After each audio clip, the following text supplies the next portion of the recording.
महाकुंभ, ये नाम तो आपने सुना ही होगा, लेकिन क्या आप जानते हैं कि महाकुंभ वास्तव में क्या है? यह शब्द कहां से आया और इसका महत्व क्या है? महाकुंभ का आयोजन क्यों किया जाता है? कुंभ क्यों और कब मनाया जाता है? क्या है कुंभ का इतिहास? आखिर क्यों हरिद्वार, उज्जैन, नासिक और प्रयागराज, इन 4 पवित्र शहरों में ही हर 12 वर्षों के अंतराल पर बारी बारी से कुंभ का आयोजन होता है? प्यारे साथियों, आज के इस वीडियो में हम आपको महाकुंभ के वर्षों पुराने इतिहास और इसके अन्य सुलझे रहस्यों से अवगत करवाएंगे, जिन्हें जानकर आप हैरत में पड़ जाएंगे। 2025 में प्रयागराज में आयोजित हो चुका महाकुंभ में आखिर ऐसा क्या खास है जो 1444 साल के बाद आयोजित हो रहा है? आखिर महाकुंभ प्रयागराज में ही क्यों आयोजित किया जाता है? प्रयागराज में स्थित अक्षय वट, जिसे अमर वृक्ष माना जाता है, जो सृष्टि के विकास और प्रलय का साक्षी रहा है, इसके पीछे का इतिहास और महत्व क्या है? 2025 के महाकुंभ में भारत के 13 प्रमुख अखाड़े हिस्सा लेने वाले हैं। आखिर अखाड़ों का इतिहास क्या है? उनका विशेष महत्व क्या है? 12 अंक और कुंभ महापर्व का एक दूसरे से क्या संबंध है? महाकुंभ का आयोजन प्रयागराज का त्रिवेणी संगम, जहां गंगा, यमुना और सरस्वती नदियों का संगम माना जाता है, लेकिन यहां केवल गंगा और यमुना ही दिखाई देती है। तो आखिर कलयुग में सरस्वती नदी अदृश्य क्यों हो गई? क्या यह केवल एक धार्मिक मान्यता है या इसके पीछे कोई गहराई से छिपा हुआ वैज्ञानिक रहस्य है? साथ ही साथ हम यह भी जानेंगे कि शाही स्नान क्या है, और सबसे रोचक बात यह है कि कुंभ के शाही स्नान का पहला अधिकार केवल नागा साधुओं को ही क्यों दिया जाता है, जबकि अन्य साधु संतों को उनके बाद स्नान करने का अवसर मिलता है। इस विशेष परंपरा के पीछे छिपा है एक अद्भुत इतिहास, जो नागा साधुओं को इतना विशिष्ट और सम्माननीय बनाता है। तो साथियों, अपनी सांसों की पोटलियां थाम लो, क्योंकि इन सभी सवालों के जवाब और महाकुंभ के अनसुने रहस्यों की परतें आज हम इस वीडियो के माध्यम से आपके सामने खोलेंगे। तो जुड़े रहिए हमारे साथ वीडियो के अंत तक, क्योंकि महाकुंभ केवल एक मेला ही नहीं, बल्कि आस्था, इतिहास और संस्कृति का संगम है। साथियों, कुंभ जो 12 वर्षों के अंतराल में होता है, लेकिन वही महाकुंभ जो 144 सालों में केवल एक बार आता है, और महाकुंभ का 144 वर्षों के बाद आना, यह इसे बेहद ही विशेष बना देता है।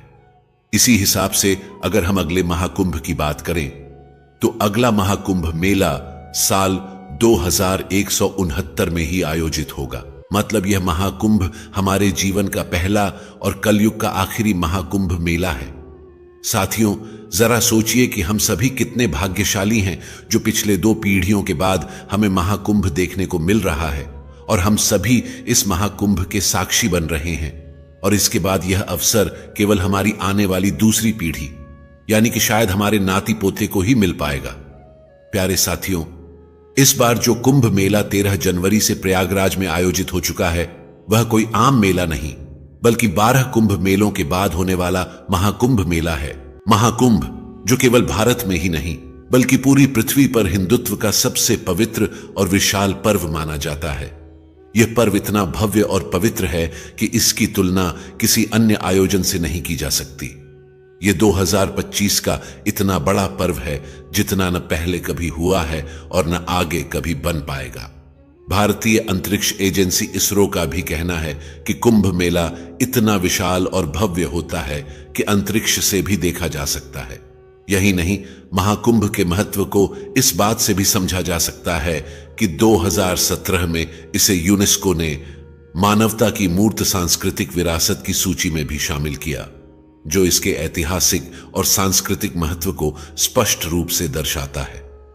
साथियों, अब तक आपके मन में यह सवाल जरूर उठ चुका होगा कि यह इतना विशाल और प्राचीन आयोजन आखिर शुरू कहां से हुआ, और इसके पीछे का इतिहास क्या है? क्या इसका उल्लेख भारतीय वेदों, पुराणों और धर्म ग्रंथों में मिलता है, या फिर इसके पीछे कोई और गहरी और रहस्यमय कहानी छिपी है? अगर बात की जाए कुंभ मेले के इतिहास की, तो कुंभ मेले का इतिहास प्राचीन काल से चला आ रहा है और इसे हजारों वर्षों पुराना माना जाता है। यह मेला हिंदू धर्म के सबसे बड़े और पवित्र उत्सवों में से एक है। कुंभ मेले की शुरुआत और इसकी परंपरा को वैदिक काल और पुराणों में उल्लेखित समुद्र मंथन की कथा से जोड़ा जाता है। ऐतिहासिक रूप से देखा जाए तो कुंभ मेले की शुरुआत का कोई निश्चित काल नहीं है, लेकिन यह माना जाता है कि इसका आयोजन कम से कम 2000 से 3000 वर्ष पुराना है। अगर कुछ ऐतिहासिक साक्ष्यों की बात करें तो सबसे पहला साक्ष्य कुंभ के आयोजन को लेकर राजा हर्षवर्धन के राज्यकाल में देखने को मिलता है, जिसमें प्रसिद्ध चीनी यात्री ह्वेनसांग ने अपनी भारत यात्रा का उल्लेख करते हुए कुंभ मेले का वर्णन किया है। उनकी भारत यात्रा 1400 वर्ष पुरानी मानी जाती है। ह्वेनसांग ने उल्लेख किया है कि सम्राट हर्षवर्धन 706 से 747 ईस्वी में प्रयागराज में इस मेले का आयोजन करते थे। चीनी यात्री लिखते हैं कि इस उत्सव में न केवल भारत से बल्कि दूर देशों से भी साधु, संत, विद्वान और श्रद्धालु भाग लेने आते थे। कुंभ को अगर सामाजिक रूप से देखें तो 13 जनवरी को उत्तर प्रदेश के प्रयागराज में 4000 हेक्टेयर में होने वाले कुंभ मेले में दुनिया भर से करोड़ों लोग आएंगे, जिसमें सिर्फ जल सुविधा की लागत 40 करोड़ है, जो 25 सेक्टर में 1249 किलोमीटर लंबी पाइपलाइन में लगी है। 2013 में आयोजित महाकुंभ मेला अब तक का सबसे बड़ा धार्मिक आयोजन माना गया था, जिसमें करीब 12 करोड़ से अधिक श्रद्धालु शामिल हुए थे। लेकिन 1444 साल बाद होने वाले इस महाकुंभ की भव्यता उससे भी कहीं अधिक होने वाली है। देश विदेश से 40 करोड़ से ज्यादा श्रद्धालुओं के आने की उम्मीद है और इसकी विशालता का अंदाजा इसी बात से लगाया जा सकता है कि इसका अनुमानित बजट 6382 करोड़ रुपए है। चलिए अब कुंभ को आध्यात्मिक रूप से देखते हैं। साथियों, प्रयागराज का महाकुंभ मेला केवल एक साधारण मेला ही नहीं है, बल्कि यह एक ऐसा अद्भुत संगम है जहां आस्था, इतिहास और विज्ञान मिलकर एक नया रूप लेते हैं। यह वह स्थान है जहां हर बार कुछ नया रहस्य सामने आता है और हर बार सवालों का एक नया सिलसिला शुरू होता है। यह एक ऐसा आयोजन है जहां पौराणिक कथाएं और वैज्ञानिक तथ्य आपस में मिलते हैं और हमें ऐसे सवालों के जवाब देने की कोशिश करते हैं जो हजारों सालों से अनसुलझे हैं। सनातन धर्म में कुंभ मेला एक अत्यंत महत्वपूर्ण पर्व माना गया है, जिसमें दुनिया भर से करोड़ों श्रद्धालु कुंभ संगम स्थल पर पवित्र स्नान करने के लिए एकत्रित होते हैं। भारत में कुंभ मेले की यह जो प्रथा चली आ रही है, यह सिर्फ कुछ दशक की नहीं है, बल्कि सैकड़ों हजारों साल पुरानी है। ऋग्वेद जैसे प्राचीन ग्रंथों में समुद्र मंथन की कहानियां तो हैं ही, साथ में इसमें पवित्र जगह प्रयाग में नहान पर्व मनाए जाने का उल्लेख मिलता है। ग्रंथों में इन पवित्र नदियों में स्नान करने के और अपने पाप धोने की प्रक्रिया को स्नान पर्व बताया गया है। साथियों, सिर्फ हिंदू ग्रंथों में ही नहीं, बल्कि बुद्धिज्म के पवित्र ग्रंथ मज्जिमा निकाय में भी भगवान गौतम बुद्ध ने इस कुंभ मेले के बारे में लिखा है। लेकिन उन्होंने इस ग्रंथ में इस परंपरा पर एक कटाक्ष किया था। उनका कहना था कि सिर्फ नदी में स्नान करने से आप अपने पापों से मुक्ति नहीं पा सकते। लेकिन कुंभ मेले को लेकर चाहे उनके जो भी विचार हों, लेकिन इस उल्लेख से यह बात तो पता चलती है कि उनके समय में भी कुंभ मेले की परंपरा मौजूद थी। इस पवित्र आयोजन में नागा साधु, अघोरी, मठाधीश, बड़े मंदिरों के संत, हिमालय में तपस्या कर रहे ऋषि मुनि और हिंदुत्व के सभी रक्षक एकत्र होते हैं। यह महाकुंभ एक ऐतिहासिक और आध्यात्मिक आयोजन होने जा रहा है। प्यारे साथियों, सबसे पहले जानते हैं इस कुंभ मेले की शुरुआत क्यों हुई थी। साथियों, कुंभ संस्कृत का एक शब्द है जिसका अर्थ होता है कलश या घड़ा, जिसमें अमृत जैसे पवित्र तरल को रखा जाता है। अब सोचिए, अगर इसे महाकुंभ कहा जाता है तो वह घड़ा कितना विशाल और महत्वपूर्ण होगा। परंतु सवाल यह उठता है कि यदि कुंभ केवल पानी का घड़ा है तो यह इतना बड़ा विश्व विख्यात त्योहार और विश्व प्रसिद्ध आयोजन कैसे बन गया।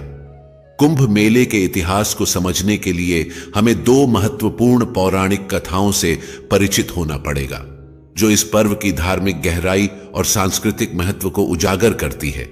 आइए इस वीडियो में हम आपको महाकुंभ के आरंभ से लेकर आज तक की पूरी यात्रा के बारे में बताएंगे। यह कथा आपको रहस्य और प्रेरणा की नई दुनिया में ले जाएगी। साथियों, महाकुंभ से जुड़ी पहली कथा सर्पों और गरुड़ देव के बीच की है। यह कथा रहस्य, संघर्ष और अद्वितीय प्रेरणा से भरी हुई है। एक समय की बात है, एक ऋषि थे जिनका नाम था ऋषि कश्यप। ऋषि कश्यप जो अपनी महान तपस्या और ज्ञान के लिए प्रसिद्ध थे। उनकी दो पत्नियां थीं जो सगी बहनें थीं। इनका नाम था कद्रू और विनता। इनकी कहानी से एक ऐसा अध्याय शुरू हुआ जिसने सर्पों और गरुड़ की इस पौराणिक कथा को जन्म दिया।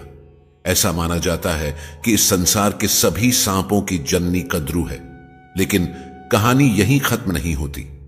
एक दिन कद्रू ने ऋषि कश्यप से प्रार्थना की, हे ऋषि, मुझे 100 विषैले और शक्तिशाली संतानें प्रदान करें जो इस संसार में अद्वितीय हों। ऋषि कश्यप ने कद्रू की प्रार्थना सुनकर तथास्तु कह दिया।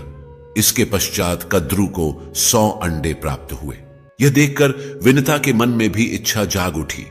उन्होंने सोचा, अगर कद्रू को ऐसा वरदान मिल सकता है तो मुझे भी एक वरदान प्राप्त करना चाहिए। विनता ने ऋषि कश्यप के पास जाकर निवेदन किया, हे ऋषि, मुझे भी वरदान दीजिए। भले ही मेरी संतानों की संख्या कम हो, लेकिन वे कद्रू की संतानों से अधिक शक्तिशाली हों। ऋषि कश्यप ने मुस्कुराते हुए तथास्तु कहा और विनता को 2 विशाल अंडे प्रदान किए। कद्रू के 100 अंडे धीरे धीरे फूटने लगे और उनमें से सांपों की संतानें जन्म लेने लगी। कद्रू के अंडों से सांप जन्म लेने लगे और उन्हें संसार के सभी सांपों की जननी माना गया। यह देखकर विनता बेचैन हो उठी।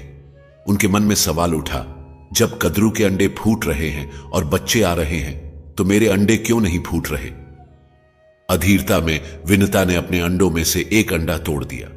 उसमें से एक अधूरा प्राणी निकला जिसका शरीर कमर तक विकसित था, लेकिन निचला हिस्सा अधूरा रह गया था। वह प्राणी तुरंत आसमान में उड़ गया और नाराजगी से बोला, मां, आपने मेरे साथ जो गलती की वह दूसरे अंडे के साथ मत कीजिएगा। उसने कहा, मां, धैर्य रखिए। और वह आसमान में उड़ गया। वह कहां गया यह एक रहस्य है, लेकिन पहले यह जानते हैं कि बचे हुए अंडे का क्या हुआ। समय बीतने के बाद दूसरा अंडा फूटा। उसमें से बाज जैसा चेहरा और मानव शरीर वाला एक दिव्य प्राणी निकला जो उड़ सकता था। उसका नाम गरुड़ रखा गया। अधूरे शरीर के साथ जो प्राणी पहले जन्मा था उसका नाम अरुण रखा गया। आज वह सूर्यदेव का सारथी है और उनके रथ को चलाता है। अरुण गरुड़ का बड़ा भाई है। गरुड़ जब पहली बार अंडे से बाहर आए तो उन्होंने जो दृश्य देखा वह उनके हृदय को चीर देने वाला था। उनकी मां विनता, जिन्हें उन्होंने हमेशा सम्मान और स्नेह से देखा था, अब कद्रू और उनके 100 सांप संतानों की दासी बन चुकी थी। यह दृश्य गरुड़ के भीतर एक ज्वाला जगा गया, अपनी मां को इस अपमान और बंधन से मुक्त कराने की ज्वाला। गरुड़ के मन में आक्रोश और व्यथा दोनों उमड़ रहे थे। वह सीधा कद्रू और उनके सांप संतानों के पास गए। उनकी आवाज में गूंज थी और आंखों में आंसू। बताओ, मैं ऐसा क्या करूं जिससे मेरी मां को इस दास्ता से मुक्त कर सकूं? उनकी बात सुनकर वहां सन्नाटा छा गया, मानो हर कोई गरुड़ के साहस और प्रेम को महसूस कर रहा हो।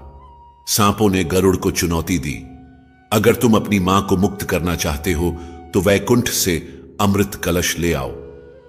यह वही दिव्य घड़ा है जिसमें अमृतत्व का अमृत रखा गया है। गरुड़ ने इस चुनौती को सुना और उनके चेहरे पर आत्मविश्वास की चमक दिखाई दी। गरुड़ ने पूरे आत्मविश्वास के साथ कहा, ठीक है, मैं किसी भी परिस्थिति का सामना करूंगा और वह अमृत कलश लाकर तुम्हें दूंगा, लेकिन वादा करो, इसके बाद मेरी मां को दास्ता से मुक्त कर दोगे। उनके शब्दों में अडिग निश्चय था, जिसे सुनकर सभी सांप चुप हो गए। संधि हो गई। गरुड़ ने अपने पंख फैलाए और सीधे वैकुंठ धाम की ओर उड़ चले। वहां पहुंचकर उन्होंने अपनी अद्वितीय शक्ति और साहस से अमृत कलश को हासिल कर लिया। यह उनके संकल्प और शक्ति का प्रमाण था। गरुड़ जब अमृत कलश लेकर लौट रहे थे तो उनका रास्ता आसान नहीं था। इंद्रदेव और सूर्यदेव जैसे शक्तिशाली देवताओं ने उन्हें रोकने की कोशिश की। बिजली चमक रही थी, आकाश गरज रहा था, लेकिन गरुड़ का साहस अडिग था। एक एक करके उन्होंने सभी देवताओं को पराजित कर दिया। यह केवल उनकी ताकत का नहीं, बल्कि उनके अटूट संकल्प का प्रतीक था। देवता घबराते हुए विष्णु जी के पास पहुंचे। प्रभु, अगर यह अमृत कलश गलत हाथों में चला गया तो बड़ा अनर्थ हो जाएगा। उन्होंने कहा, एक ऐसा शक्तिशाली प्राणी आया है जिसका चेहरा पक्षी जैसा और शरीर इंसान जैसा है। वह उड़ता है और हम सबसे ज्यादा ताकतवर है। उसे रोकिए।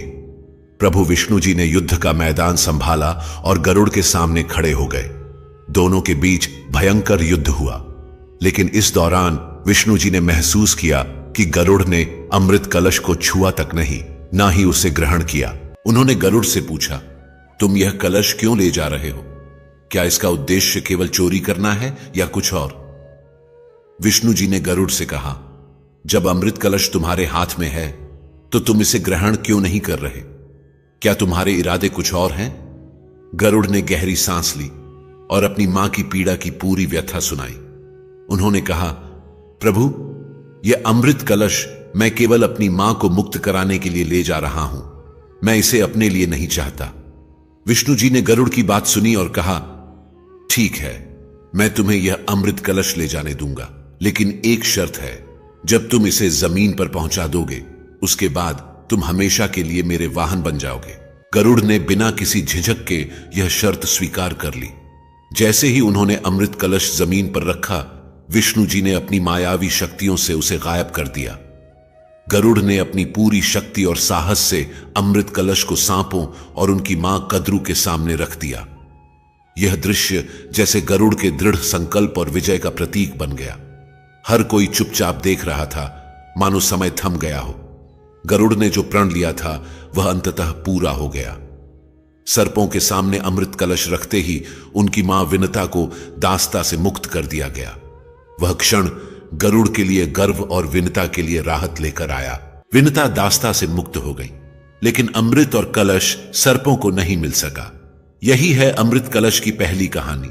ऐसा माना जाता है कि जब विष्णु और गरुड़ के बीच युद्ध हो रहा था, तब अमृत कलश से कुछ बूंदें पृथ्वी पर गिर गईं। यही वे 4 स्थान जहां यह बूंदें गिरी आज के 4 पवित्र तीर्थ स्थान बन गए: उज्जैन, हरिद्वार, नासिक और प्रयागराज। इन्हीं जगहों पर महाकुंभ का आयोजन होता है। प्यारे साथियों, महाकुंभ से जुड़ी दूसरी सबसे लोकप्रिय कथा है समुद्र मंथन की। धार्मिक ग्रंथों के अनुसार समुद्र मंथन की पौराणिक कथा कुंभ मेले के शुरू होने का सबसे पुख्ता सबूत मानी जाती है। इस कथा को देवताओं और असुरों के बीच हुआ एक महान प्रयास माना जाता है। विष्णु पुराण के अनुसार एक बार इंद्रदेव ने महर्षि दुर्वासा को रास्ते में मिलने पर जब प्रणाम किया तो ऋषि दुर्वासा ने प्रसन्न होकर उन्हें अपनी माला दी, लेकिन इंद्र ने उस माला का आदर न करते हुए अपने हाथी के मस्तक पर डाल दिया। उनके हाथी ने माला को सूंड से घसीटकर पैरों से कुचल डाला। यह देखकर ऋषि दुर्वासा ने क्रोधित होकर इंद्रदेव को उनकी शक्ति और साम्राज्य नष्ट हो जाने का श्राप दे दिया, जिससे सभी देवता शक्तिहीन हो गए। फिर वे अपनी शक्तियों को हासिल करने के लिए भगवान ब्रह्मा और भगवान शिव की शरण में गए। तब भगवान शिव और ब्रह्मा जी ने उन्हें विष्णु भगवान से प्रार्थना करने की सलाह दी। भगवान शिव और ब्रह्मा जी की सलाह पर इंद्रदेव भगवान विष्णु के पास गए। तब भगवान विष्णु ने क्षीर सागर का मंथन करके अमृत निकालने की सलाह दी, लेकिन समुद्र का मंथन अकेले देवताओं के वश का काम नहीं था। इसलिए भगवान विष्णु की सलाह पर देवता और दैत्यों ने संधि कर ली और सभी समुद्र मंथन कर अमृत निकालने के लिए तैयार हो गए और सभी अमृत निकालने के लिए यत्न में लग गए। लेकिन देवताओं ने दैत्यों से कहा था कि जो भी इससे प्राप्त होगा वह सब कुछ आपस में बराबर बांट लेंगे। यह वह ऐतिहासिक क्षण था जब एक ओर देवता और दूसरी ओर असुर खड़े थे। सागर के गर्भ को मथने के लिए पर्वत मंदराचल को मथानी बनाया गया और नागराज वासुकी को रस्सी। विष्णु जी ने कछुए का रूप धारण किया और पर्वत को स्थिरता प्रदान की। जैसे जैसे मंथन आगे बढ़ा, समुद्र से एक एक करके अद्भुत वस्तुएं निकलने लगी। सबसे पहले मंथन में विष उत्पन्न हुआ, जिसे भगवान शिव ने ग्रहण किया। अंततः मंथन के फलस्वरूप क्षीर सागर से पारिजात, उच्चैश्रवा, चंद्रमा, कामधेनु और अमृत कलश लिए धन्वंतरि प्रकट हुए। जैसे ही समुद्र मंथन से अमृत कलश दिखाई दिया तो हर किसी की निगाहें उस पर टिक गईं। असुरों ने तुरंत इसे छीनने की योजना बनाई, जबकि देवताओं के लिए यह अमृत उनके अस्तित्व का सवाल था। असुरों ने धन्वंतरी से अमृत कलश को छीन लिया। तब देवता दैत्यों के गलत इरादे समझ गए, लेकिन ऋषि दुर्वासा के श्राप के कारण देवता शक्तिहीन हो चुके थे। इसलिए वह दैत्यों से अमृत कलश लेने में असमर्थ थे। कलश को लेकर दोनों पक्षों में तनाव गहराने लगा।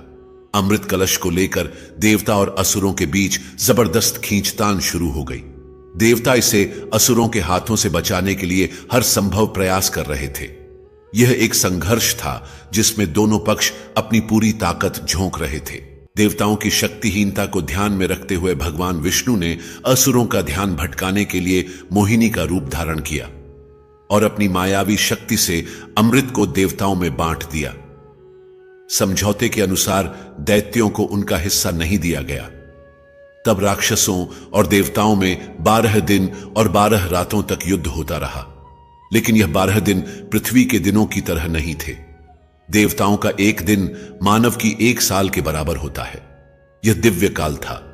इन 12 दिनों के दौरान देवताओं ने इन 4 स्थानों पर विश्राम किया: हरिद्वार, उज्जैन, नासिक और प्रयागराज। यह 4 स्थान आज भी पवित्र माने जाते हैं। हरिद्वार, उज्जैन, नासिक और प्रयागराज वही स्थान हैं जहां देवताओं ने अमृत कलश को सुरक्षित रखा था। इन 12 दिव्य दिनों के दौरान उन्होंने 4 बार विश्राम किया। तभी से यह माना गया है कि इन स्थानों पर रहस्यमय शक्तियां हैं और इसलिए इन स्थानों पर प्राचीन काल से ही कुंभ मेला लगता आ रहा है। यही कारण है कि हर 12 साल में इन 4 स्थानों पर कुंभ का आयोजन होता है। लेकिन कहानी का सबसे अहम हिस्सा अभी बाकी है, जिसे जानना आपके लिए बेहद जरूरी है। श्रीमद् भागवत पुराण के सागर 6 प्रसंग में कुंभ विवरण के अनुसार सागर के 14 रत्न निकले थे। इनमें सबसे पहले हलाहल या कालकूट विष निकला। इस विष की ज्वाला इतनी तीव्र थी कि सभी देवता और दानव इससे जलने लगे थे। तब भगवान शिव ने देवता, दानव और समस्त सृष्टि की रक्षा के लिए इसे खुद पी लिया। विष की तीव्र जलन के कारण शिवजी का कंठ नीला पड़ गया। इसीलिए शिवजी का एक नाम नीलकंठ पड़ा। विष की ज्वाला को कम करने के लिए सभी देवताओं और दानवों ने शिवजी को शीतल जल चढ़ाया। इसके बाद उनके शरीर का ताप और जलन कम हुआ। यही कारण है कि सावन में शिवजी का जलाभिषेक किया जाता है। ऐसा कहा जाता है कि जब शिवजी ने समुद्र मंथन से निकले हलाहल विष को ग्रहण किया तो उसकी कुछ बूंदें धरती पर गिर गई। जिन घास की पत्तियों पर यह बूंदें गिरी उन्हें सांप ने चाट लिया, जिससे सांप की जीभ बीच से कट गई। वहीं कुछ विष की बूंदों को बिच्छू और अन्य विषैले जीवों ने भी ग्रहण कर लिया। इसी कारण यह जीव जहरीले हो गए। तो दोस्तों, यह था महाकुंभ के आध्यात्मिक और उसके रहस्यों से जुड़ा विवरण। इस प्रकार कुंभ मेला न केवल एक धार्मिक आयोजन है, बल्कि यह पौराणिक कथाओं, संस्कृति और आस्था का अद्भुत संगम है, जो प्रत्येक श्रद्धालु को इतिहास, विश्वास और प्राचीन परंपराओं से जोड़ता है। कुंभ मेले का आयोजन कहां पर और कब होगा, इसको लेकर एक ज्योतिषीय गणना होती है और उसी के आधार पर इसका आयोजन किया जाता है। 2025 में महाकुंभ का आयोजन प्रयागराज के अंदर ही किया जा रहा है। यह महाकुंभ 144 साल के बाद प्रयागराज में आयोजित हो रहा है। महाकुंभ का आयोजन 12 कुंभ मेलों के बाद होता है, जो प्रयागराज में 13 जनवरी से शुरू हो चुका है और 26 फरवरी तक चलेगा। पूरे 45 दिनों तक चलने वाले इस महाकुंभ में ग्रह और नक्षत्रों की स्थिति में काफी बदलाव देखने को मिलने वाला है, जिससे महाकुंभ में स्नान करने से कई गुना अधिक फल की प्राप्ति होती है। अब आप लोगों के मन में यह सवाल जरूर आ रहा होगा कि आखिर प्रयागराज में ही क्यों महाकुंभ का आयोजन होता है। प्रयागराज में लगने वाले महाकुंभ का महत्व अधिक माना गया है। दरअसल यहां 3 पवित्र नदियों गंगा, यमुना और सरस्वती का संगम है, जिस वजह से यह स्थान अन्य जगहों की तुलना में अधिक महत्वपूर्ण है। जानकारी के लिए बता दें कि सरस्वती नदी अदृश्य हो चुकी है, लेकिन यह इस धरती के धरातल में आज भी बहती है। संगम पर गंगा और यमुना का संगम तो साफ देखा जा सकता है, लेकिन सरस्वती नदी दिखाई नहीं देती। फिर भी इसे त्रिवेणी संगम कहा जाता है। ऐसी मान्यता है कि जो व्यक्ति इन तीनों नदियों के संगम में शाही स्नान करता है, उसे मोक्ष की प्राप्ति होती है। इसलिए प्रयागराज में इसका महत्व अधिक माना जाता है। अब सवाल यह उठता है कि सरस्वती नदी अदृश्य क्यों हो गई। इसके पीछे की वजह जानने के लिए हमें इतिहास और पौराणिक कथाओं में झांकना होगा। प्रयागराज के संगम तट पर हर साल लाखों श्रद्धालु गंगा, यमुना और अदृश्य सरस्वती के संगम में स्नान करने आते हैं। गंगा और यमुना को हर कोई देख सकता है, लेकिन सरस्वती नदी का पानी कभी दिखाई नहीं देता। यह नदी क्यों अदृश्य है, इसके पीछे एक पौराणिक कथा छिपी है। कथा के अनुसार बहुत समय पहले जब धरती पर ऋषि मुनि अपनी तपस्या में लीन रहते थे, सरस्वती नदी का प्रवाह हरियाली से भरपूर भूमि पर होता था। यह नदी ज्ञान, कला और संगीत की देवी सरस्वती का प्रतीक मानी जाती थी। सरस्वती का जल इतना पवित्र और दिव्य था कि इसके किनारे बैठकर तपस्या करने वाले ऋषि तुरंत सिद्धि प्राप्त कर लेते थे। एक बार कुछ असुरों ने सरस्वती नदी की इस दिव्यता को नष्ट करने की योजना बनाई। तब वे नदी के जल को दूषित करना चाहते थे ताकि ऋषि मुनि अपनी तपस्या में सफल ना हो सके। असुरों ने सरस्वती के किनारे खून और विष फैलाना शुरू कर दिया। जब यह बात देवी सरस्वती को पता चली तो वे बहुत दुखी हुई। देवी सरस्वती ने ब्रह्मा जी से प्रार्थना की, हे सृष्टिकर्ता, मेरा जल अब अपवित्र होता जा रहा है। असुर मेरी पवित्रता का हरण कर रहे हैं। कृपया मुझे एक ऐसा मार्ग दिखाएं जिससे मैं अपनी पवित्रता को बचा सकूं। ब्रह्मा जी ने प्रकट होकर सरस्वती जी से कहा, हे सरस्वती, तुम अपनी दिव्यता को बचाने के लिए अदृश्य हो जाओ। पृथ्वी पर केवल वही लोग तुम्हें अनुभव कर सकेंगे जिनकी आत्मा शुद्ध और तपस्या गहन होगी। इसके बाद सरस्वती नदी ने स्वयं को अदृश्य कर लिया और उनका प्रवाह पृथ्वी के नीचे से होने लगा, जहां असुर उनका कुछ भी बिगाड़ नहीं सकते थे। माना जाता है कि प्रयागराज में जहां गंगा और यमुना का संगम होता है, वहीं अदृश्य सरस्वती का प्रवाह भी होता है। श्रद्धालु जब संगम में स्नान करते हैं तो उनकी आत्मा सरस्वती के अदृश्य जल से पवित्र हो जाती है। कई ऋषि और साधक कहते हैं कि उन्होंने ध्यान के दौरान सरस्वती के जल का स्पर्श अनुभव किया है। उनका कहना है कि यह जल सामान्य पानी से अधिक ठंडा और दिव्य लगता है। वैज्ञानिक शोध भी इस बात की पुष्टि करते हैं कि प्रयागराज में भूगर्भीय जल के बहाव में एक अलग धारा पाई गई है जो सरस्वती नदी हो सकती है। साथियों, अब जानते हैं कि शाही स्नान क्या है और शाही स्नान से नागा साधुओं का क्या संबंध है।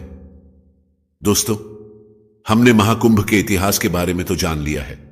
अब हम बात करते हैं महाकुंभ से जुड़े कुछ ऐसे रहस्यों की जिनके बारे में बहुत ही कम लोग जानते हैं। तो चलिए, सबसे पहले हम बात करते हैं शाही स्नान से जुड़े रहस्य की। दोस्तों, शाही स्नान का मतलब है संगम में साधुओं और भक्तों का स्नान। भक्तों का मानना है कि इससे पुराने सभी पाप धुल जाते हैं और जन्म मृत्यु के चक्र से मोक्ष और मुक्ति का मार्ग प्रशस्त होता है। महाकुंभ में विभिन्न अखाड़ों से संबंध रखने वाले साधु संत शाही स्नान करने पहुंचते हैं। बोलचाल में इसे राजयोग स्नान भी कहा जाता है। साधु और उनके अनुयायी पवित्र नदी में तय समय पर डुबकी लगाते हैं। पौराणिक मान्यता है कि शुभ मुहूर्त में डुबकी लगाने से अमृता का वरदान प्राप्त होता है। यही वजह है कि यह महाकुंभ मेले का अहम हिस्सा है। शाही स्नान हमेशा ही सुर्खियों में रहता है। शाही स्नान के बाद ही आम लोग पवित्र नदी में डुबकी लगाते हैं। कहा जाता है कि शाही स्नान की शुरुआत 14वीं से 16वीं शताब्दी के बीच हुई थी। यह ऐसा वक्त था जब भारत में मुगलों के आक्रमण की शुरुआत हो चुकी थी। साधुओं ने स्वयं और धर्म की रक्षा के लिए अखाड़ों के रूप में एकजुट होना शुरू किया। मुगल आक्रांताओं से धर्म परंपरा को बचाए रखने के लिए हिंदू शासकों ने अखाड़ों के साधु संतों, खासकर नागा साधुओं से मदद ली थी। इसके बाद जब भी कहीं कुंभ या महाकुंभ का आयोजन होता, तब सम्मान के तौर पर साधुओं को पहले स्नान का अवसर दिया गया। बाद में यह परंपरा बन गई। साधुओं को सम्मान पूर्वक राजशाही तरीके से स्नान कराया जाने लगा। इसीलिए मुख्य तिथियों पर होने वाले स्नान को शाही स्नान कहा जाने लगा। प्यारे साथियों, अब जानने का प्रयास करेंगे कि कुंभ में नागा साधुओं को इतना महत्व क्यों दिया जाता है। आखिर इनका रहस्य क्या है। दोस्तों, कुंभ मेले में नागा साधुओं की रहस्यमय उपस्थिति से जुड़ा है। महाकुंभ मेला नागा साधुओं के लिए विशेष रूप से जाना जाता है। कुंभ में नागा साधुओं का इतना महत्व है कि इनके बिना कुंभ मेला अधूरा माना जाता है। यह साधु जो नग्न रहते हैं और तपस्वी जीवन जीते हैं, महाकुंभ में अपनी अलौकिक शक्तियों का प्रदर्शन करते हैं। लेकिन सोचने वाली बात तो यह है कि ये नागा साधु सिर्फ कुंभ मेले में ही दिखाई देते हैं और फिर अदृश्य हो जाते हैं। आखिर कहां चले जाते हैं ये नागा साधु और इनका कुंभ से क्या संबंध है? आखिर इनका क्या इतिहास रहा है और नागा साधु बनने की क्या प्रक्रिया होती है? इसके बारे में आपका जानना बेहद ही जरूरी है, क्योंकि शायद ही कुंभ मेले में दिखाई देने वाले नागा साधुओं के बलिदान के बारे में आप जानते होंगे। इसलिए हम नागा साधुओं की रहस्यमय दुनिया और कुंभ मेले से, इनके संबंध से अब आपको रूबरू करवाने जा रहे हैं।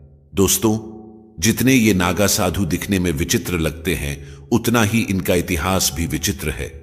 नागा साधुओं की उत्पत्ति को लेकर अलग अलग बातें सुनने को मिलती हैं। कुछ मानते हैं कि नागा साधुओं की उत्पत्ति भगवान विष्णु के अवतार दत्तात्रेय से जुड़ी हुई है। इसको लेकर एक कथा है, जिसके अनुसार पूर्व काल में अधमकर नामक एक दैत्य रूपी राजा था, जिसका कहना था कि वह स्वयं भगवान है और लोग उसकी पूजा करें, ना कि किसी और भगवान की। उसने पूरी पृथ्वी पर अपना आतंक मचा रखा था। तब भगवान दत्तात्रेय ने इस असुर राजा से मुक्ति दिलाने के लिए अपने शरीर पर एक दिव्य आभा का निर्माण किया, जिसमें लंबे केश और दाढ़ी के साथ मूंछ, बदन पर एक भी कपड़ा नहीं और पूरे शरीर पर भगवान शिव की विभूति लपेटे हुए थे। गले में 11 मुखी रुद्राक्ष पहने और हाथ में त्रिशूल लिए एक साधु की उत्पत्ति हुई, जिसे लोगों ने नग्न साधु बुलाया। यही नग्न साधु आगे चलकर नागा साधु कहलाए। साथियों, नागा साधुओं की परंपरा केवल तप और साधना तक सीमित नहीं है, बल्कि इनकी भूमिका भारत की रक्षा और धर्म की रक्षा के लिए भी महत्वपूर्ण रही है। इतिहास में नागा साधुओं ने अपने बलिदान और वीरता के अद्भुत उदाहरण प्रस्तुत किए हैं। विदेशी आक्रमण की स्थिति में कई बार राजा महाराजाओं ने अखाड़ों के नागा साधुओं का सहयोग लिया है। इतिहास में ऐसे कई युद्धों का वर्णन मिलता है जिनमें 40,000 से ज्यादा नागा योद्धाओं ने भाग लिया था। यही वजह है कि नागा साधुओं को कुंभ में इतना महत्व दिया जाता है। साथियों, अब बात करते हैं उस अक्षय वट की, जिसे अमर वृक्ष भी कहा जाता है। भारत की पौराणिक और धार्मिक परंपराओं का एक अत्यधिक महत्वपूर्ण हिस्सा है। यह वृक्ष प्रयागराज के पातालपुरी मंदिर में स्थित है, जो मुगल सम्राट अकबर के किले के अंदर स्थित है और इसे प्राचीन मंदिरों में एक प्रमुख स्थान प्राप्त है। अक्षय वट का विशेष महत्व है क्योंकि इसे कभी नष्ट नहीं होने वाला वृक्ष माना जाता है। पौराणिक कथाओं के अनुसार प्रयाग में स्नान के बाद जब तक अक्षय वट का पूजन एवं दर्शन नहीं किया जाता, तब तक पूर्ण लाभ नहीं मिलता। अक्षय वट का उल्लेख पुराणों में भी मिलता है। यह सृष्टि के विकास और प्रलय का साक्षी रहा है। इसके नाम से ही स्पष्ट है कि इसका कभी नाश नहीं होता। मान्यता है कि माता सीता ने इसे आशीर्वाद दिया था कि प्रलय के समय जब सब कुछ नष्ट हो जाएगा, तब भी यह वृक्ष हरा भरा रहेगा। कहा जाता है कि बाल रूप में श्री कृष्ण इसी वट वृक्ष पर विराजमान हुए थे। बाल मुकुंद रूप में श्री हरि इस पवित्र वृक्ष के पत्ते पर शयन करते हैं। इसका उल्लेख कालिदास के रघुवंश और चीनी यात्री ह्वेनसांग के यात्रा विवरण में भी मिलता है। शालिग्राम श्रीवास्तव की पुस्तक प्रयाग प्रदीप में भी अक्षयवट का जिक्र है। ह्वेनसांग ने अपने विवरण में लिखा कि प्रयागराज में एक देव मंदिर स्थित है, जिसके आंगन में एक विशाल वट वृक्ष है, जिसकी शाखाएं और पत्तियां दूर दूर तक फैली हुई हैं। पौराणिक और ऐतिहासिक प्रमाणों के अनुसार मोक्ष प्राप्ति के लिए श्रद्धालु इस वट की ऊंची डालों से कूद जाया करते थे। लेकिन मुगल सम्राट अकबर के शासनकाल के दौरान इस परंपरा में बदलाव आया। मुगल शासन ने इस परंपरा को समाप्त कर दिया और अक्षयवट के दर्शन पर भी प्रतिबंध लगा दिया। इसके बावजूद अक्षयवट को धार्मिक और ऐतिहासिक दृष्टि से अत्यधिक पूज्य माना जाता है। यह भी मान्यता है कि अक्षयवट के नीचे से अदृश्य सरस्वती नदी बहती है, जो इसकी दिव्यता को और अधिक बढ़ाती है। संगम स्नान के बाद अक्षयवट का दर्शन और पूजन करने से वंश वृद्धि से लेकर धन धान्य की संपूर्णता तक की मनोकामनाएं पूरी होती हैं। अब बात करते हैं अखाड़ों की। अखाड़ा का अर्थ है एक ऐसा समुदाय जो धार्मिक, आध्यात्मिक और सामाजिक कार्यों में सक्रिय होता है। यह अखाड़े सनातन धर्म के संतों और सन्यासियों के संगठन हैं, जिनका उद्देश्य वेद, उपनिषद और धार्मिक अनुशासन का पालन करते हुए धर्म और संस्कृति का संवर्धन करना है। अखाड़ों का संचालन एक 5 सदस्य समिति करती है, जिसमें ब्रह्मा, विष्णु, शिव, गणेश और शक्ति के प्रतीक शामिल होते हैं। यह परंपरा धर्म और संस्कृति को संगठित रूप में बनाए रखने का माध्यम है। अब बात करते हैं महाकुंभ के अखाड़ों के इतिहास और शंकराचार्य के योगदान की। कुछ विद्वानों का मानना है कि नागा सन्यासियों के अखाड़े आदि शंकराचार्य के पहले भी मौजूद थे। हालांकि उस समय इन्हें अखाड़ा नहीं कहा जाता था, इन्हें बेड़ा या साधुओं का जत्था कहा जाता था।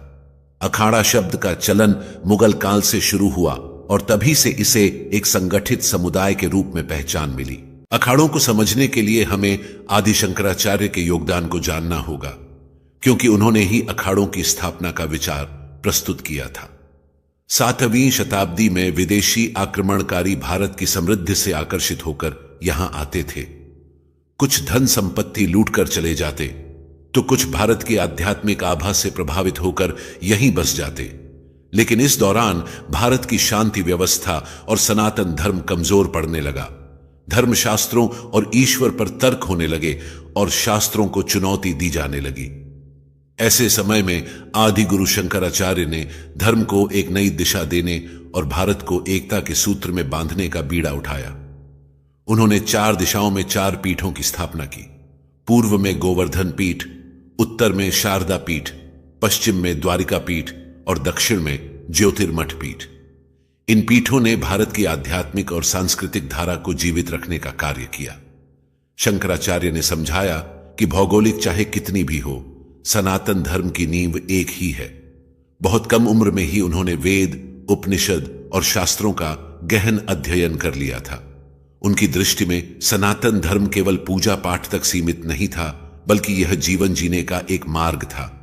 उन्होंने देखा कि धर्म का मूल उद्देश्य आत्मा का परमात्मा से मिलन है, जो समय के साथ खोता जा रहा था। शंकराचार्य ने अद्वैत वेदांत का संदेश दिया। ब्रह्म सत्यम जगन मिथ्या जीवो ब्रह्म ना परह। इसका अर्थ है कि केवल ब्रह्म सत्य है, यह संसार माया है और जीवात्मा स्वयं ब्रह्म है। उनका उद्देश्य साधुओं के विभिन्न संघों को एकजुट करना, सनातन धर्म को मानने वालों को संगठित करना और एक साझा लक्ष्य के लिए प्रेरित करना था। इसी सोच के परिणाम स्वरूप अखाड़ों की परंपरा 14वीं से 16वीं सदी के बीच शुरू हुई। अब जानते हैं कुंभ कितने प्रकार के होते हैं और इसका आयोजन किस आधार पर किया जाता है। कुंभ मेला भारतीय धर्म और संस्कृति का एक अत्यधिक महत्वपूर्ण और भव्य आयोजन है, जो 4 प्रमुख स्थलों पर आयोजित होता है। यह आयोजन न केवल धार्मिक दृष्टि से बल्कि सांस्कृतिक और सामाजिक दृष्टि से भी महत्वपूर्ण है। कुंभ मेलों के प्रकारों के बारे में जानना भी रोचक है, क्योंकि यह उनके महत्व और आयोजन के समय काल को स्पष्ट करता है, जिसमें सबसे पहला है महाकुंभ मेला, जो सबसे महत्वपूर्ण और प्रतिष्ठित मेला है और यह 144 वर्षों में केवल एक ही बार आयोजित होता है। यह आयोजन तब होता है जब 12 पूर्ण कुंभ मेले पूरे हो जाते हैं और इस समय पर प्रयागराज में त्रिवेणी संगम के तट पर महाकुंभ का आयोजन किया जाता है। महाकुंभ के दौरान लाखों श्रद्धालु पवित्र संगम में स्नान करने के लिए एकत्र होते हैं। यह आयोजन अपनी भव्यता और धार्मिक महत्व के कारण विश्व भर में प्रसिद्ध है। फिर इसके बाद आता है पूर्ण कुंभ मेला, जो हर 12 साल में एक बार होता है। यह मेला 4 प्रमुख पवित्र स्थलों पर आयोजित किया जाता है: प्रयागराज, हरिद्वार, नासिक और उज्जैन। इस दौरान श्रद्धालु इन पवित्र नदियों में स्नान करते हैं और इसे मोक्ष की प्राप्ति के लिए महत्वपूर्ण माना जाता है। पूर्ण कुंभ के आयोजन का समय और स्थान भारतीय धार्मिक परंपरा में अत्यधिक सम्मानित है। वहीं बात करें अगर अर्ध कुंभ मेला की, तो यह पूर्ण कुंभ के विपरीत हर 6 साल में आयोजित होता है और इसे कुंभ के बीच के आयोजन के रूप में देखा जाता है। यह मेला केवल 2 स्थानों प्रयागराज और हरिद्वार में आयोजित होता है। अर्ध का अर्थ होता है आधा, इसलिए इसे एक प्रकार से कुंभ मेला का मध्यवर्ती आयोजन माना जाता है। इस मेले में भी श्रद्धालु पवित्र नदियों में स्नान करते हैं और यह धार्मिक क्रियाओं के संदर्भ में विशेष महत्व रखता है। और सबसे आखिरी मेला, जिसे कुंभ मेला के नाम से जाना जाता है, यह आयोजन भारत के 4 प्रमुख स्थलों हरिद्वार, नासिक, उज्जैन और प्रयागराज में होता है। इस दौरान श्रद्धालु पवित्र नदियों में आस्था की डुबकी लगाते हैं। खासकर प्रयागराज में संगम स्थल पर यह मेला धार्मिक और सांस्कृतिक दृष्टि से अत्यंत महत्वपूर्ण है। प्रत्येक स्थल पर होने वाला कुंभ मेला अपने विशेष रीति रिवाजों और परंपराओं के लिए जाना जाता है। इन 4 प्रकार के आयोजनों के माध्यम से कुंभ मेला भारतीय धार्मिकता, संस्कृति और समाज के अद्वितीय प्रतीक के रूप में स्थापित है। हर मेला अपनी विशेषताएं और महत्व रखता है, जो श्रद्धालुओं को आत्मिक शांति, मोक्ष और आस्था की प्राप्ति के रास्ते पर अग्रसर करता है। तो यह था कुंभ के प्रकारों और उनके आयोजन का संपूर्ण विवरण। आपके मन में यह सवाल जरूर उठता होगा कि कुंभ पर अरबों रुपए खर्च करने पर आखिर सरकार को क्या मिलता है। आइए जानते हैं। प्यारे साथियों, कुंभ मेला न केवल एक धार्मिक और सांस्कृतिक आयोजन है, बल्कि यह सरकार के लिए एक महत्वपूर्ण आर्थिक और पर्यटन आधारित अवसर भी है। समय के साथ इसके बजट और आय में उल्लेखनीय वृद्धि हुई है, जो इसके बढ़ते महत्व और वैश्विक पैमाने को दर्शाता है। साल 1882 में मेले पर 828 रुपए खर्च किए गए थे और मेले से सरकार को 1000 रुपए का आय लाभ हुआ था, जब करीब 8 लाख श्रद्धालुओं ने स्नान किया था और भारत की जनसंख्या लगभग 22 करोड़ 50 लाख थी। वहीं साल 1992 में जिले में 10 लाख श्रद्धालुओं ने भाग लिया और इसमें 9,427 रुपए का खर्च आया था, जो आज के हिसाब से करीब 10 करोड़ 50 लाख रुपए के बराबर है। फिर साल 1906 में श्रद्धालुओं की संख्या 25 लाख हो गई थी और आयोजन पर 1 लाख रुपए खर्च हुए, जो आज के हिसाब से लगभग 13 करोड़ 50 लाख रुपए के बराबर होते हैं।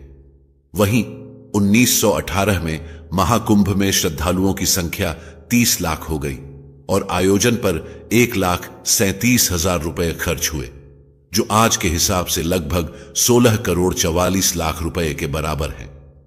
अगर बात करें महाकुंभ 2025 की, तो इसके लिए उत्तर प्रदेश सरकार ने 7,500 करोड़ का बजट निर्धारित किया है, जो 19 में हुए कुंभ के बजट से कहीं अधिक है। अनुमान है कि इस आयोजन से लगभग 2 लाख करोड़ की राजस्व आय हो सकती है। महाकुंभ में बड़ी संख्या में विदेशी नागरिक भी भाग लेंगे और राज्य सरकार ने उनकी ठहरने और सुविधाओं का विशेष ध्यान रखा है। यह आयोजन न केवल भारत के लिए बल्कि विदेशों के लिए भी आकर्षण का केंद्र बन चुका है।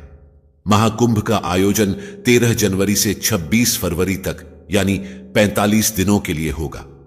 इस दौरान श्रद्धालु त्रिवेणी संगम पर शाही स्नान के लिए ठंड और भारी भीड़ के बावजूद अपनी आस्था को प्रकट करते हैं। इस प्रकार महाकुंभ एक धार्मिक आयोजन से कहीं बढ़कर एक विशाल पर्यटन, आर्थिक और सांस्कृतिक उन्नति का प्रतीक बन चुका है। महाकुंभ मेले में इस बार बड़ी संख्या में विदेशी नागरिक भी हिस्सा ले रहे हैं। राज्य सरकार के पर्यटन विभाग ने इन मेहमानों के ठहरने और उनकी सुविधा को ध्यान में रखते हुए विशेष व्यवस्था की है। इसके लिए कई टूरिज्म पैकेज तैयार किए गए हैं। इससे यह साफ पता चलता है कि समय के साथ न केवल श्रद्धालुओं की संख्या में बढ़ोतरी हुई है, बल्कि आयोजन का बजट, आमदनी और व्यवस्थाओं का स्तर भी लगातार बढ़ता गया है। महाकुंभ 2025 एक ऐसा धार्मिक और आध्यात्मिक अनुभव होगा जिसे शब्दों में बयान करना मुश्किल है। इस आयोजन की शुरुआत 13 जनवरी को पौष पूर्णिमा से होगी। इसके बाद मकर संक्रांति, मौनी अमावस्या, वसंत पंचमी, माघी पूर्णिमा और महाशिवरात्रि जैसे पवित्र पर्व 45 दिनों के अंतराल में मनाए जाएंगे। इस महायज्ञ में करीब 40 करोड़ श्रद्धालुओं के शामिल होने की संभावना है। गंगा की पवित्र धाराओं के बीच गूंजते जयकारों की आवाजें, सोने चांदी से सजी चमचमाती पालकियां और आकाश में उठती धुएं की लकीरें, ऐसा अद्भुत दृश्य केवल महाकुंभ में देखने को मिलता है। यह अद्भुत दृश्य महाकुंभ पर्व भारत की सांस्कृतिक और धार्मिक एकता की अनूठी झलक भी प्रस्तुत करता है। कुंभ पर्व केवल एक सांस्कृतिक और धार्मिक मेला ही नहीं है, बल्कि यह वेदों और खगोल शास्त्र के संयोजन से जुड़ी एक गहरी और दिव्य मान्यता का प्रतीक बन गया है, जो भारतीय समाज की आस्था और विश्वास का अभिन्न हिस्सा है। कुंभ मेला दुनिया के सबसे बड़े धार्मिक और सांस्कृतिक आयोजनों में से एक है, जिसकी भव्यता और विशालता आश्चर्यजनक है। इसका प्रभाव इतना है कि कुंभ में मौजूद हर साधु इसे महसूस कर सकता है। अभी हाल ही में इसी 2025 महाकुंभ में आईआईटी बॉम्बे से ग्रेजुएट अभय सिंह जी जब साधु के रूप में दिखे तो लोग हैरान रह गए। बहुत से लोग समझ नहीं पा रहे थे कि भारत के सबसे बड़े संस्थान से ग्रेजुएट एक आदमी, जो आसानी से करोड़ों का पैकेज कमा सकता था, वह सब कुछ छोड़कर साधु कैसे बन गया। अभय सिंह जी ने खुद बताया कि जब आप सच जानने के लिए निकलेंगे तो आपको यह समझ में आएगा कि ईश्वर से बड़ा कोई और सत्य है ही नहीं। साथियों, शिव ही सत्य है। अभय सिंह की इस पंक्ति में कितनी सच्चाई छुपी है, इसका अंदाजा आप खुद लगा चुके होंगे। अगर आपने भी कभी इस पंक्ति की शक्ति को महसूस किया है तो आप हमें कमेंट करके जरूर बताएं। साथियों, आज के लिए बस इतना ही। अब हम आपसे विदा लेते हैं और मिलते हैं अगली वीडियो में एक नई सीख के साथ। तब तक के लिए अपना ख्याल रखें और शिव ही सत्य है, इस पंक्ति में अपना विश्वास बनाए रखें। हर हर महादेव।